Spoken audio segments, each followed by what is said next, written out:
Good morning, everyone. In fact, good morning, good afternoon, good evening, from based on wherever you are. I'm Aishwarya, and I would like to welcome you all to the afternoon sessions of Oracle Groundbreaker Yatra 2020, our online webinar series. So this is the fourth session of the day. Just give me a second.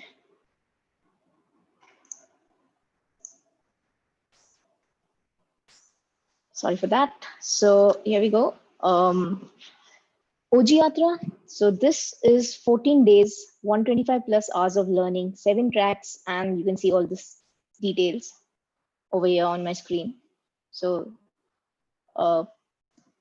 this is one of the largest users group webinar series, and I hope to see more participation from all of you. You enjoy and learn more along with us. For today, we've already had a few sessions. This is the fourth session of the day. We've got Oren with us, and we've got a few more coming up soon, through the day. About AIOG. So AIOG, so as you're probably aware, AIOG is All India Oracle Users Group. We've got chapters all over the country. Sangam is our annual conference that is held in Hyderabad and Bangalore every year.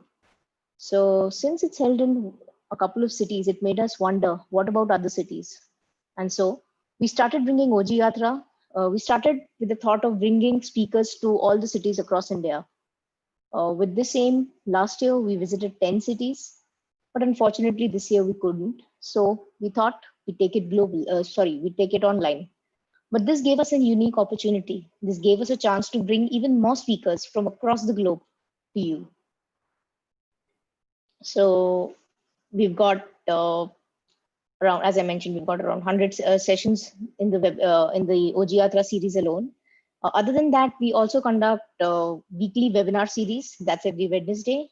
So we encourage you to join these sessions, spread the word to your colleagues, and the more people there are, the bigger the network we build. So here's another thing.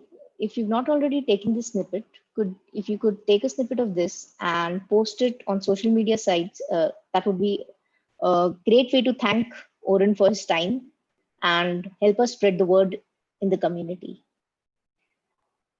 So coming to our speaker, today we are really glad to have Oren with us. He's an Oracle-based director with 27 years of extensive and continuous experience on Oracle systems.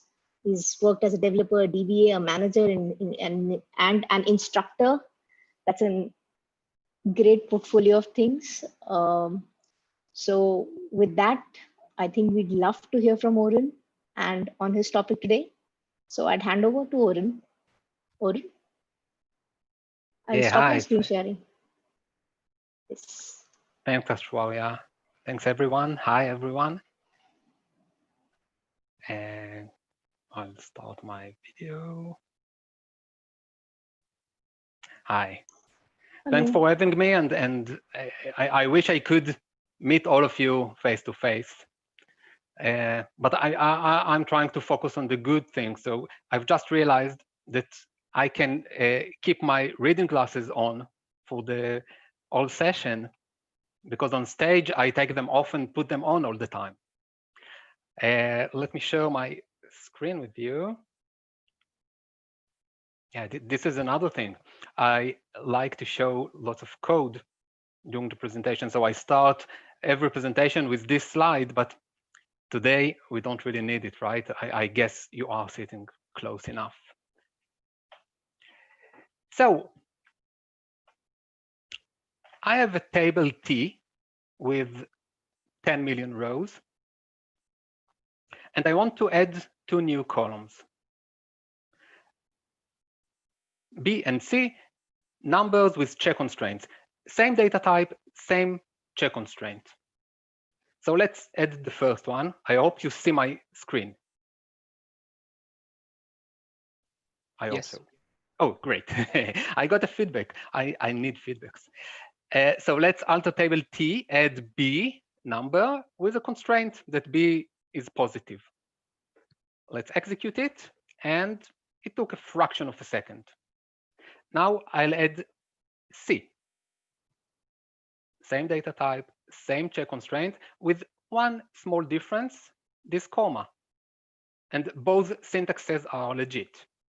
Let's execute it. And now I think I have time to introduce myself properly. So my name is Oren Akdimon. I'm an ACE director from Israel. I am an Oracle developer for 27 years now, started with Oracle 6, so I'm pretty old. I work for MoveIt, where I'm responsible for the database development and administration. I use the nickname DB-oriented for my activity in the Oracle users community. I tweet about Oracle stuff. You're very welcome to follow me. It's DB-oriented. And I write about Oracle stuff in my personal blog, dboriented.com. So you're welcome to visit, download presentations, including this one, and read about stuff that I find interesting, and I hope you will too. So yeah, it ended. It took 32 seconds. So now we have B and C, and practically they are the same. There is no difference between B and C, but it took us a fraction of a second to add B and 32 seconds to add C. So there are two different ways to achieve the same goal here. And in general, in Oracle, many times we have different ways to achieve the same goal. And if we know how things work, and we know that there are different ways, and we know the pros and cons for each way, then we can understand the potential compromises that we may take, and then we can choose the best option for us. And I really like to know how things work under the hood. And I think this knowledge gives me power to optimize, for example. So this session is completely about constraints, and surprisingly, there are lots of things to say about constraints. Actually, I don't have enough time to say everything that I want to say about constraints. And it is basically the result of lots of tests that I did, and found things that many of them are not documented, and they help me understand how things work, and I like sharing this knowledge. So we'll talk about many different aspects of constraints. And let's start with the basics to make sure we are all on the same page. Let's start with the syntax. There are two ways to create a constraint in Oracle: the inline syntax and the out-of-line syntax. Inline syntax is in the context of a specific column. Out-of-line is in the context of the whole table. This is why sometimes we call them column-level constraints and table-level constraints. And it is very important to note that once the constraint creation is over, there is no difference between the constraints. The way that we use to create either inline or out-of-line doesn't matter once the creation is over. So let's see some examples. Using the famous HR schema, these are inline constraints. You can see that we define the column, the data type, and the constraint with no delimiters between them. And these are out-of-line constraints. We define a constraint on job ID, and it is detached of the column definition. Every constraint must have a unique name in the schema. We can give it explicitly, either inline or out-of-line syntax. And if we don't give the constraint an explicit name, Oracle will give it an implicit name, something that looks like this. We can add multiple constraints in the inline syntax for the same column. Here, for example, we have email with 3 different constraints. We can use the inline syntax also to modify an existing column, not only to add a constraint with a new column. Here, for example, we took employee ID and made it the primary key. If the constraint is composed of several columns, by definition, we must use the out-of-line syntax. In an out-of-line syntax, we must specify the columns. With the inline syntax, we are not allowed to specify the column because we are already in the context of a specific column. With one exception, which is the check constraint, because in check constraint, we have any valid SQL expression, so we have to specify the column name. But if we try to refer to another column, not the one which is our context, then we'll get an exception. Okay. Next thing is the states of constraints. Each constraint has a state which is composed of several attributes. I'll talk only about two of them, very significant ones. First of all, validation. Each constraint is either validated or not. If it is validated, it means that Oracle made sure that all the records in the table comply with the constraint. If it's not validated, it means that we may have records in the table that violate the constraint. It doesn't mean we necessarily have invalid records. It just means that Oracle didn't check and didn't make sure that all the records comply with the constraint.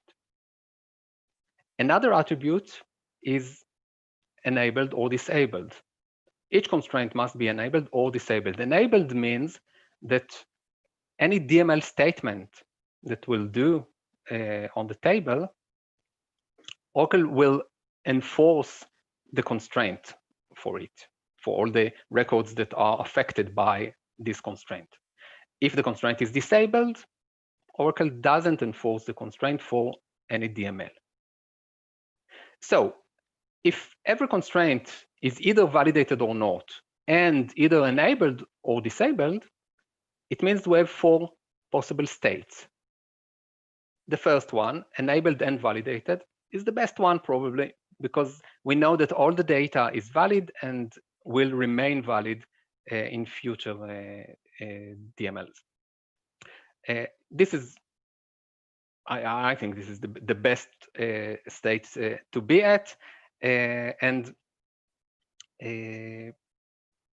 after all, I believe that we use constraints to keep our data valid. Data integrity should be in place, and this is what constraints are for. On the other side, we have the disabled and not validated state, which practically means we have no real constraint there. The existing data and future data may violate the rules. I can think only on one legit case for this state, and it is with views. Oracle allows us to define constraints on views, but only in the state of disabled and not validated, which means it's not a real protector of data. It's just some declaration of intents. Enabled and not validated is an interesting state, and it means that new DMLs cannot violate the rules, but existing data may violate it.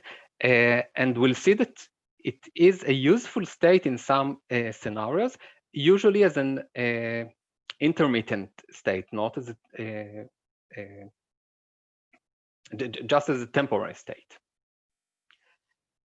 And this is the most weird one, I think, disabled and validated, because it means that we know the data is valid, but Oracle will not enforce it for DMLs. So how will it remain valid?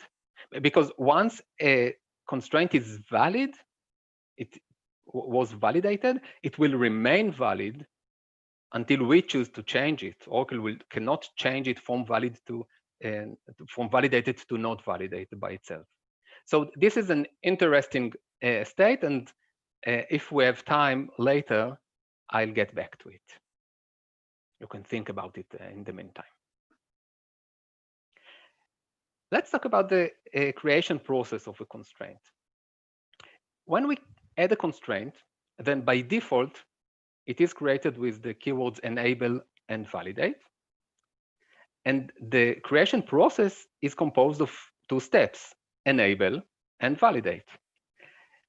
Enable means that Oracle adds the constraint to the data dictionary, and from this point on, every DML will be enforced. So if, for example, we add new records, we know that they will be valid because the constraint is enabled. And then it does the validate step, which means that Oracle goes over all the records in the table and validates that each and every one complies with the constraint.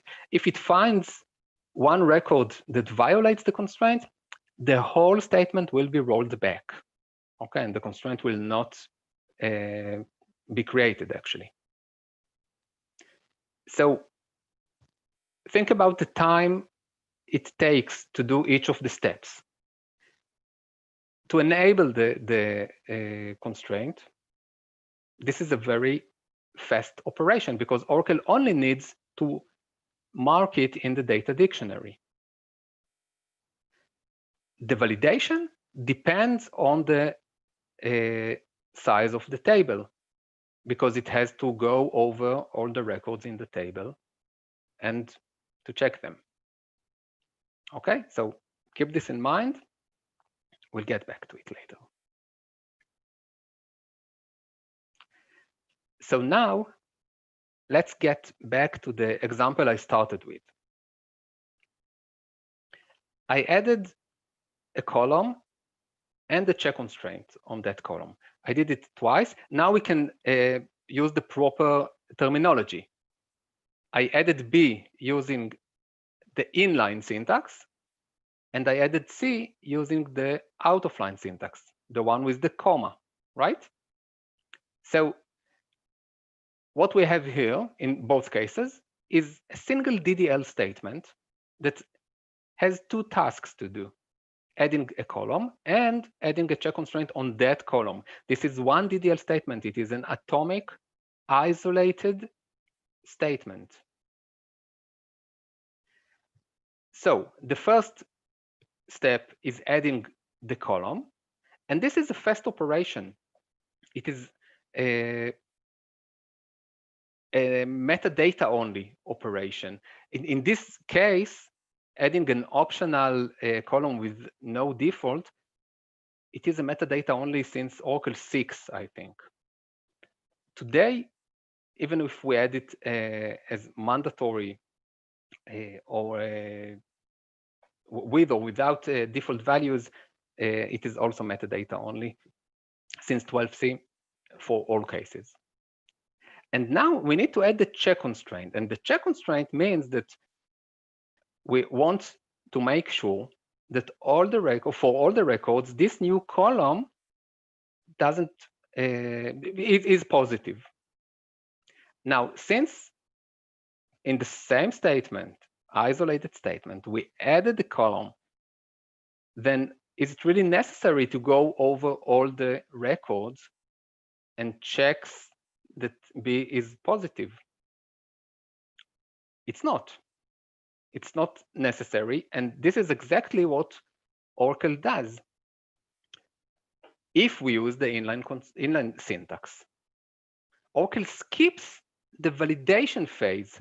It just marks the constraint as validated, but doesn't do the actual validation because it says all the records in all the records B is null, so it's okay. They don't do this optimization in out-of-line syntax, and this explains why it took me a fraction of a second to add B and 30-something seconds to add C. So this is a big difference one comma can make, and it's good to know about it. And sometimes a nice optimization turns into a bug.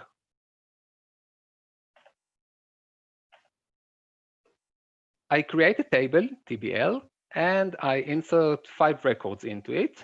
So now we have the column X with some records, 1, 2, 3, 4, 5.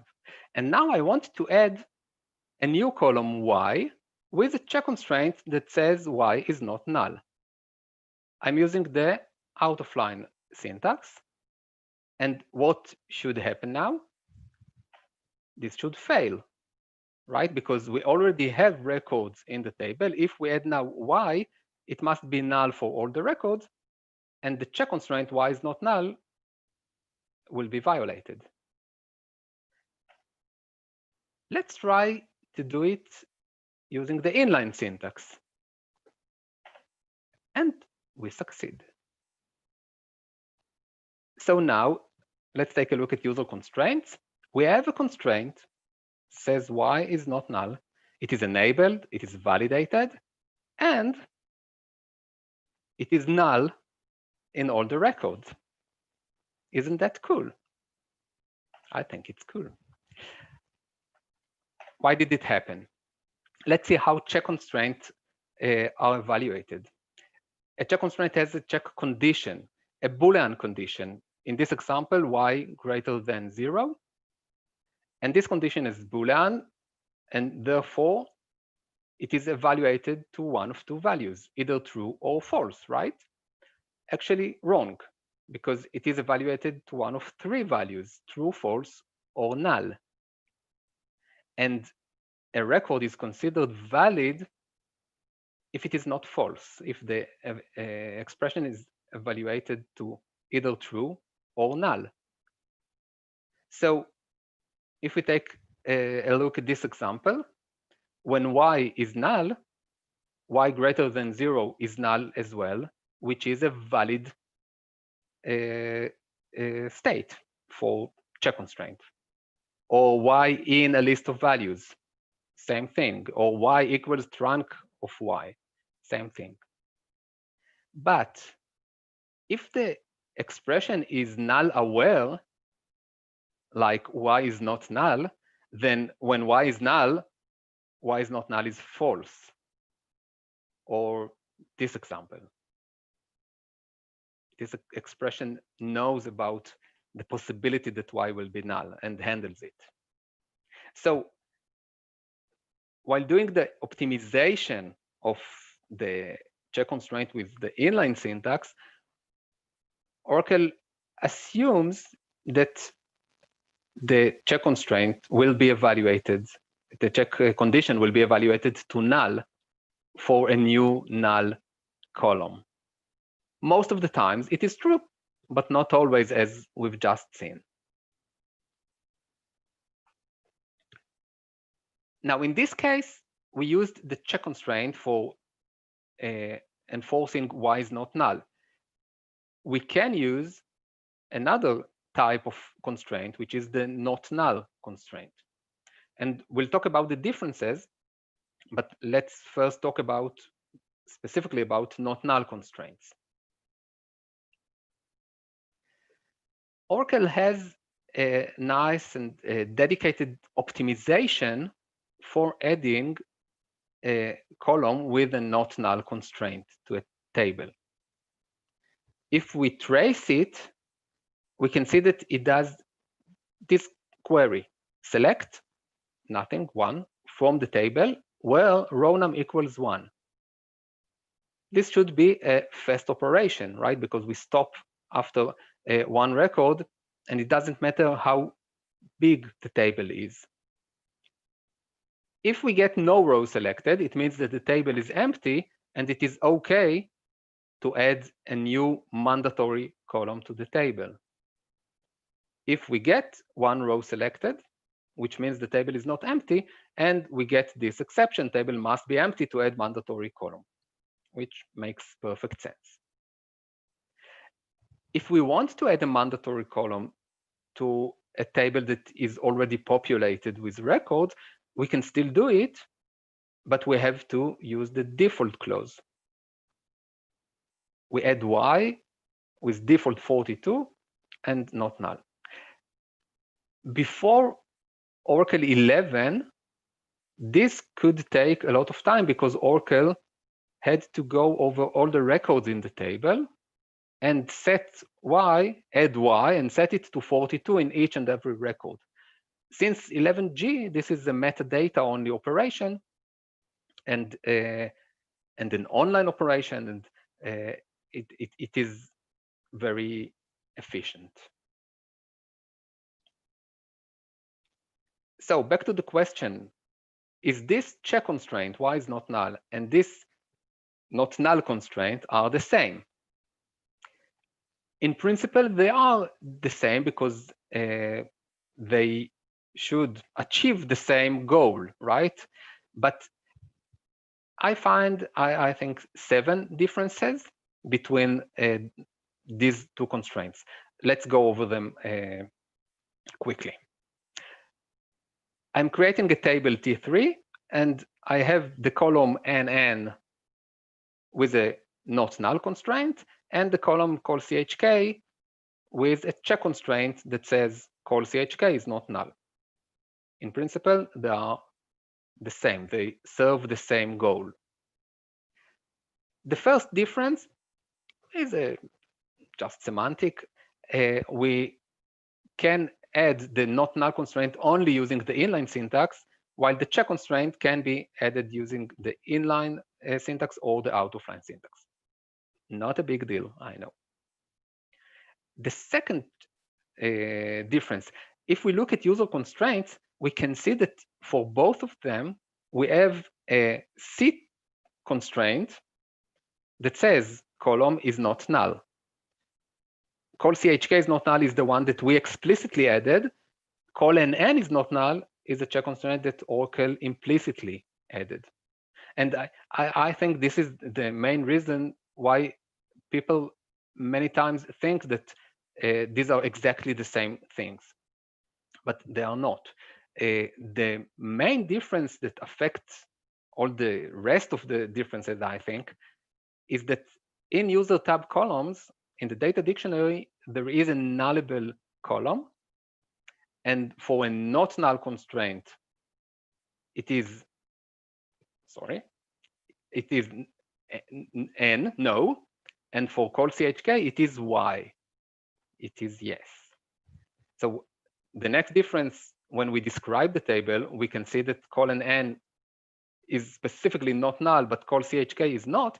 And this difference comes from the previous one, the nullable column in the data dictionary.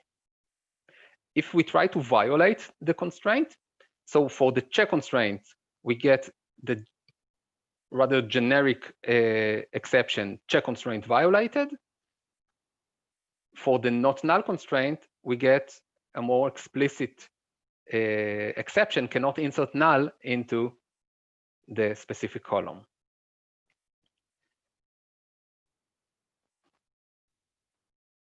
The optimizer, what it has to say about the constraints. Let's look at this statement. Select star from T3 where call NN is null. Since we know that the column is defined as not null, this should not return anything. And the optimizer knows it. So it adds the filter step here in the execution plan and says null is not null, which is a different way to say never. And the cost is 0 because it will never access actually the table. The same query for call CHK, the optimizer ignores this or is not aware of it, and it scans the table and visit every record and checks that call CHK whether it is null or not. Another example regarding the optimizer, let's create an index, a B-tree index on each of the columns. On call NN, we created a B3 index. And if we select :n from T3, we know that each and every record will be in the index because we don't have nulls there. And the optimizer knows that it can simply scan the index and get :n from the index for all the records. If we do the same with call_chk, the optimizer goes to the table itself and does the more expensive operation. Now, the big question that I have is whether the optimizer really can't or just won't. Because the optimizer is very, very smart. And it's not that it ignores check constraints at all. If, for example, we add a constraint that says call_chk, a check constraint that says call_chk is less than 1000, and then we try to select from the table where call_chk equals 2000, the optimizer knows that no rows will respect this condition, and it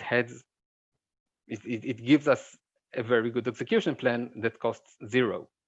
So I don't know why the optimizer ignores specifically this check constraint of something is not null. The last difference, I create a view on top of the table, v3 as select from T3, and I create a procedure that references the columns in the view. Okay, so we have P3, it does nothing. It just references the columns in the view that in turn references the columns in the table. At this point, the three objects, the procedure, the table, and the view are valid. If I drop the not null constraint, it causes invalidation of the view that in turn causes an invalidation of the procedure. Okay, and I personally don't like invalidations. Let's recompile so everything is valid again. And now if we drop the check constraint, everything remains valid. So this is, from my perspective, a big pro to the check constraint over the not null constraint. So we talked about check constraints and not null constraints. What about foreign key constraints? I have a table T1, and I want to add a new column to T1, category ID, with a foreign key to the categories table. Let's first do it in two different steps. First, I'll add to T1. T1 has 1 million records. First, I'm creating the categories table, and then I add the new column, cat ID, to the table T1. This is a very fast operation, metadata only, as I've already said. Now, adding the constraint as a separate operation takes time. It takes here 3 seconds, during which Oracle had to validate that all the records in the table comply with the new constraint. It is okay, it is legit because we did it in 2 different statements. Now, if we trace this validation phase, we can see exactly what Oracle does. It looks for records in T1 where cat ID is not null, and then it does an outer join with categories and looks for records in A that do not point to records in B. Now, but my main point here is this condition, cat ID is not null. Foreign keys, by definition, are enforced only for non-null keys. This is why Oracle looks only for records in A with cat ID is not null. Now, if we add the column with the foreign key constraint in a single DDL, once again, we have here two tasks, adding the column and adding the foreign key on that column in one atomic isolated operation. So we know for sure that after adding the column, it is null for all the records, and therefore, for sure, it does not violate the constraint that we've just adding. So let's see if Oracle knows it too. And the answer is yes. We added the cat ID2 column and the foreign key in a single DDL, and it took us a fraction of a second because Oracle utilizes this optimization, marking the constraint as validated without actually doing the validation. This is a really good thing, and this optimization applies both in the inline syntax and the out-of-line syntax. So what's the catch? We've seen that adding a column and a constraint in a single DDL is a fast operation, while doing it in two different steps.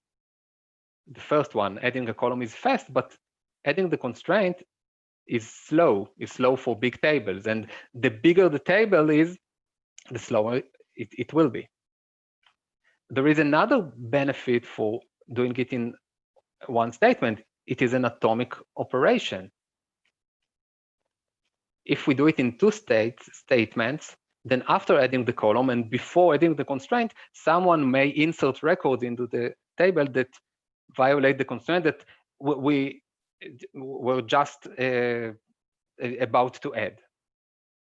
So what's the catch? The catch is that a single statement is an offline operation, while two different statements can be online. But what is exactly the difference between offline DDL operations and online DDL operations? So in short, I would say that offline DDL operations are rude, disrespectful bullies, while online DDL operations are polite, well-behaved gentlemen.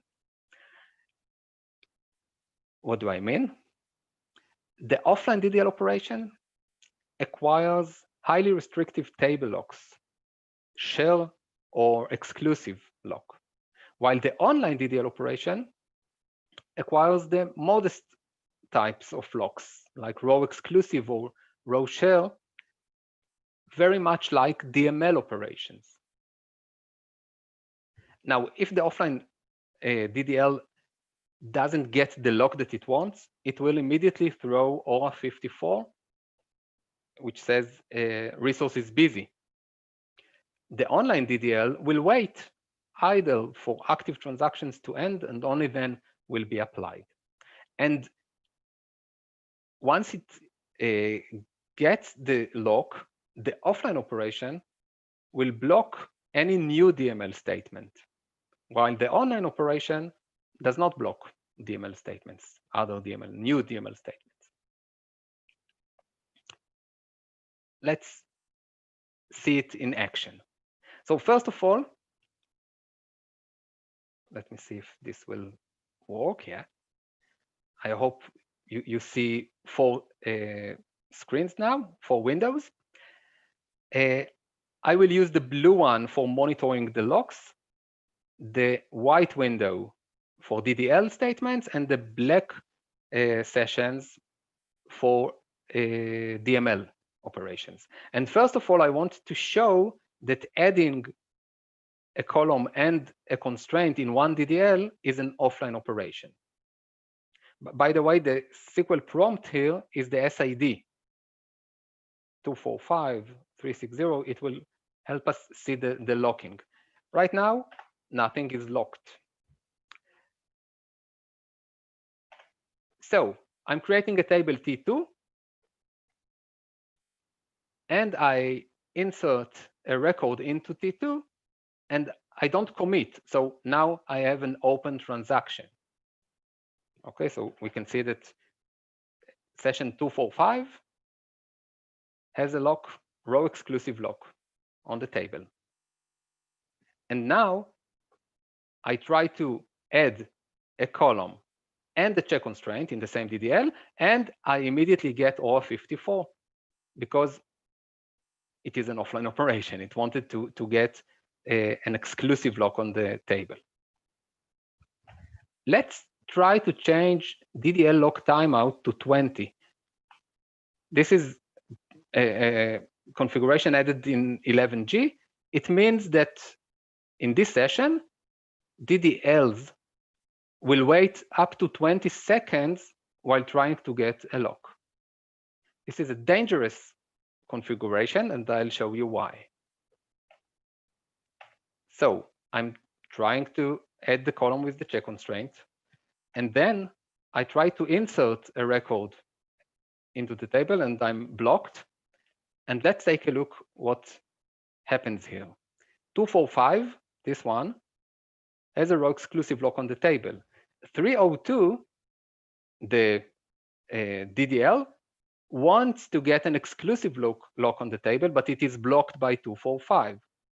And then a new DML, an innocent one, wants to insert a record to T2. So it only needs a row exclusive lock, but this one, the white one, 302, is standing in line in front of it, and it blocks every other DDL. So although 302 did not get the lock that it wanted, while waiting in line, it blocked new DML statements. So using DDL lock timeout may be dangerous. Remember this. And as I told you, it is a bully disrespectful guy. Let's roll back. And let's set DDL lock timeout back to 0. And nothing is locked anymore. So we've seen that this is an offline operation. Now, if we do it in 2 statements, so adding a column is an online operation. Let's see it very quickly. I insert a record into T2 and I don't commit. And then while trying to adding a column, I'm trying to add the new column, just the column. And this is an online operation. It sits idle and waits. And while it waits, while it is waiting, a new DML can insert record into the table with no problem. Okay, we can see here that 302 is blocked by 245, but it doesn't request anything. It just has row exclusive and it waits to 245 to commit. Let's commit and table altered. And now note that the table altered, although we have another session that is still not committed. Okay, it's okay. This is an online operation. It is a real gentleman. And we can see already the new column B, even from this session. Okay, so we added the new column and it is an online operation. What next? Now we want to add the constraint. Now, by default, adding a constraint with enable validate, which is the default, is an offline operation. But remember this slide, we know that adding a constraint by default is a 2-step operation, enable and validate. And we can split it into 2 operations. We can first add the constraint without validation, and this is an online operation. And then we can do the validation step, which is also an online operation. Obviously, this is not atomic anymore, but usually, for me at least, it's okay. Let's see it. I'm updating the record that we have in the table. set b to -1, and then trying to add the constraint. By default, it is an offline operation. I get OR 54 because I cannot get a lock, a restrictive lock on the table. But if I try to edit the constraint using enable no validate, which means do just the tiny step of enabling the constraint, I'm waiting here. It is an online operation. And actually, I said that online operations are polite. This one is too polite because it has no reason to wait for the 245 session to end. Let's see it from another session. We select from user constraints and it is already there. It cannot roll back now. The constraint is there with the condition, it is enabled and it is not validated. And because it is enabled, we cannot insert a new record with -2. The check constraint is there. It does its job. Actually, even if I kill this session now, everything is okay. It is already there. Too polite. Let's commit, table altered. And now for the validation phase, first of all, I cannot validate. Why I cannot validate? Because I updated the record here to -1. And I did it before adding the constraint. So now if I try to validate, and this is how I do it, alter table, enable validate constraint. Check constraint violated. Okay, let's fix this. Let's set it to a positive value and commit. And let's open a new transaction, updating the record to something without committing. And let's even have another transaction, insert into the table a new record. So we have now 2 open transactions with row exclusive locks on the table. But this operation of validating, only validating the constraint is not just online, it's very online operation because it succeeds with no problem, even though we have open transactions. And the idea here, and I think it's a genius idea, that first Oracle enables the constraint. So it puts a guard in front of the table. And then it only needs to validate what was already existing in the table before that. This is why it doesn't need any lock now. Okay, let's continue. What about unique constraints? I want to add a new column Z with a unique constraint on it. So it makes sense to do it in a single statement, right? Let's do it. And it takes time. Let's see why it takes time. When I do it in a single DDL, like before, it is a statement that's composed of several steps, adding the column, adding the unique constraint on that column. And here we have another step. In order to enforce the unique constraint, Oracle creates a unique index on the column. Now we are adding a new column, which is null in all the records. And we create a B tree on this column, which is null. And the B tree does not contain entries for entirely null keys, right? So by definition, the index that is created here must be empty. Now it took us 34 seconds to create an empty index, an index that we knew from the beginning it would be empty. And just to prove it, let's select from user indexes. It has 0 blocks and an empty segment. So I think that it's a real waste of time. And moreover, during this time, of creating the index, the table is locked in a restrictive mode. This is from the trace. We really created a unique index by a full table scan. And I have an idea for Oracle, and if you agree with me, so you are welcome to upvote in this link. You can scan the QR. I think it will be wonderful to create an empty index in this case. It will save time and it will improve availability. Okay, so it doesn't give us any benefit to add the constraint, the column with the constraint itself. I see that my times is almost up, and I want to let you ask questions. So I'll skip this part. You have it in the presentation, and you can read. I wrote a series of posts in my blog about constraint optimization. So if you are interested, come and visit the blog.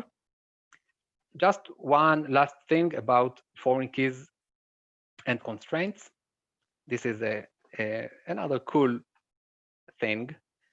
I have a parents table and a children table with a foreign key between them, and I want to drop the children table. So for that, Oracle will acquire an exclusive lock on the children table. It makes sense, it's okay, it's wonderful. But for some weird reason, Oracle also tries to get a shell lock, a restrictive lock on the parents table. Now, I can't think of a good reason for that, but I do have two workarounds to do it.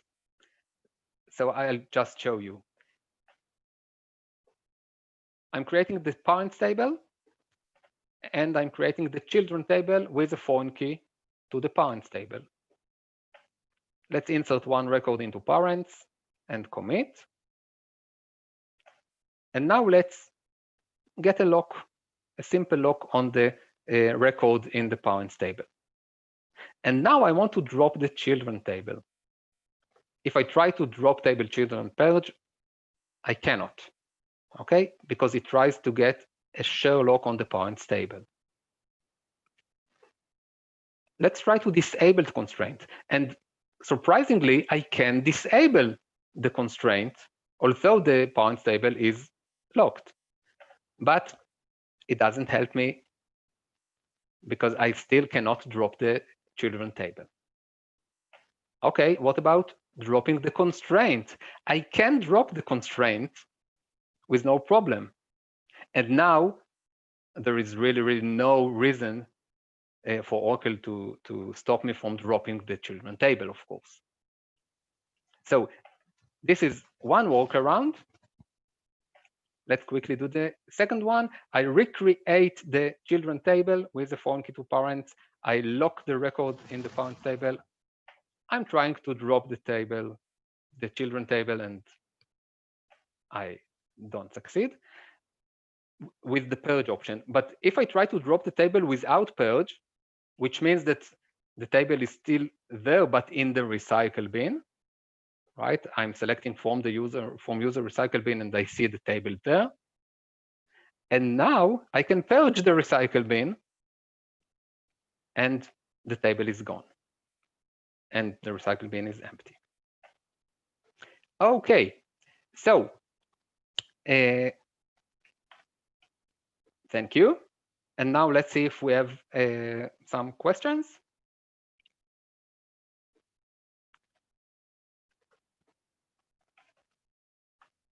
Yeah, I see one question. What is the significance of state during data pump? I'm not sure. Well, obviously, once the data pump is over, the state will should be the same as it was before when we took the export.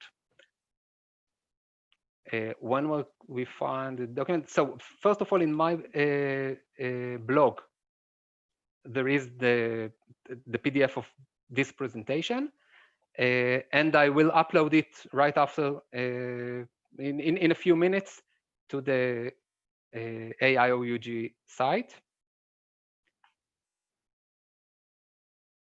Any more questions?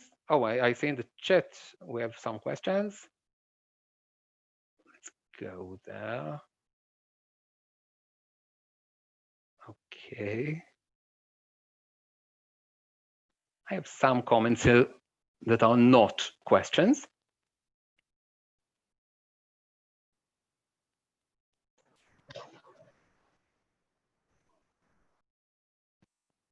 Okay.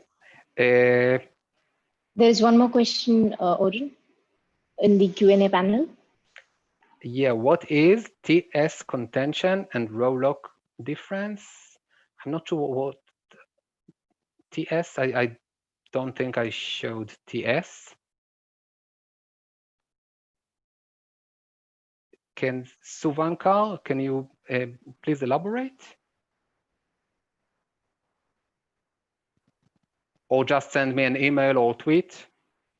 What's the best place to find in-depth understanding of how Oracle works internally? Well, some of the stuff is documented in the, I would start with the concepts guide, but many things are not documented, and I get it, because Oracle, if they document how something is working under the hood, they have to maintain it, and if not, they can change it and improve it over time. So I like to test things, and this session and the series of posts I wrote is about, it came from testing lots and lots of scenarios and trying to understand how things work. And this is what I tried to share with you, I hope, that successfully.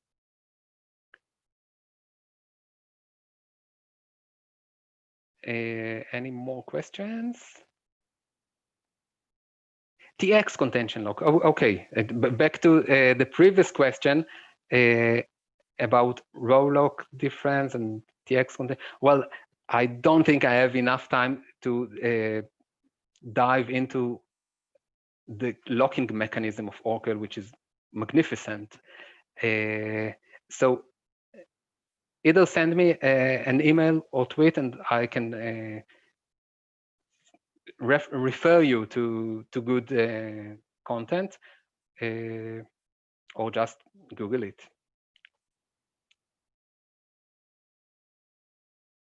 Judith, have you tried using disable table lock as a workaround for dropping the child table? No, I did not try to disable table lock, but I do have two workarounds that work. Okay, any more questions?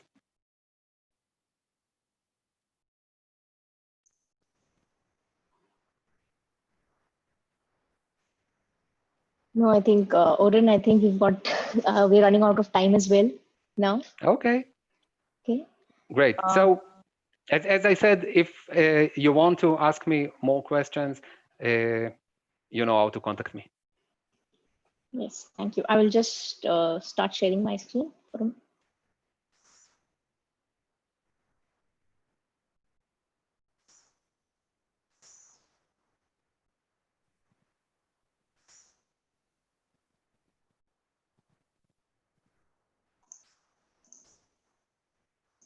So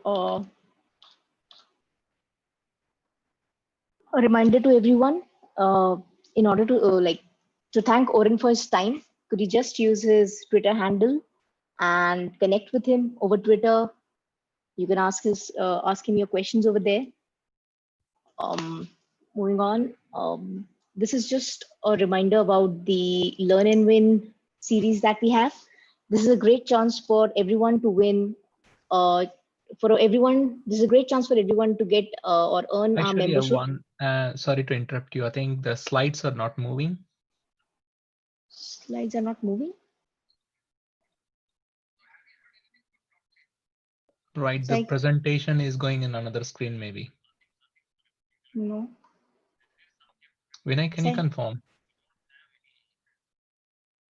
Yeah, presentation is not visible. Can you click on the present in the screen, Ashwin? Let me just do that again. Just 1 second.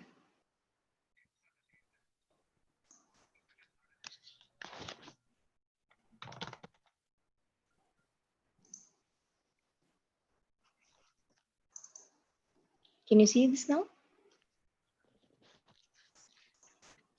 Yeah, it's go ahead with the small presentation only. Yeah, we can see. It's fine. We can do it. Okay, sorry for that.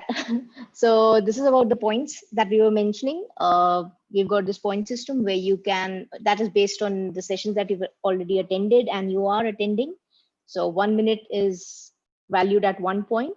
So for example, that you've attended this session, you've already earned 60 points. So the more sessions you attend, the more chances you have to win get a chance to win up membership. We also have bonus membership, bonus points, which you can, based on your social media activities, which we have already detailed in the delegate letter, where you need to just take a snippet and of our OG Yatra badge and your photograph with the badge and share it on the social media platforms. You can visit the delegate newsletter for more details. So as you can see, we have 4 types of recognitions based on the points, where 1,000 to 3,000 points will give you bronze membership, 3,000 to 5,000 would be a silver, and so on. You get 5,000 and above, 5,000 to 6,000 gold, and 6,000 above would give you a chance to win the platinum membership. And along with that, there are also certification badges and participation certificate and badges that you can use in LinkedIn as well as Twitter. So let me see if we go to the next slide correctly. This is about the kids track that we've just announced earlier today. So the registrations are now enabled. You can register. This is a robotics track where for your kids this is on Sunday, based on certain age groups like 8 to 10, 11 to 13, 14 years on. So you can register and participate accordingly. And the last thing before we leave, I'd like to say that I've already covered, please continue the conversations using the tags. Regarding the presentation material, it will be accessible through the AIOG portal after Yatra completes. On 4th of July, we've got some really special keynotes, fireside chat, which unfortunately, it's not a live fireside chat like we used to have during our on-premises or in-person events, but we are trying to do the best we can so that you get an opportunity to interact with as many people as you can and discuss your questions and network. Along with that, we also have a session by ACES and Java champion community of India, where they would be, sharing their experiences, their journey about their experiences and the journey. Again, this is the 12th July Kids Track that I just mentioned about, and the most important thing is the speaker feedback. If you could just scan this QR code, you would be taken to a survey link where we would really appreciate if you could provide us the feedback, or if you have anything more that you would like on, about this session, anything. So it's a short survey. We would really appreciate your feedback. Next up, we've got on the next session that's coming up shortly. That's in half an hour. That's Sahid's session. So we hope to we're hoping to see you again in that session. And Orun, thank you again for your time. Thank you. We really appreciate it. Thank you.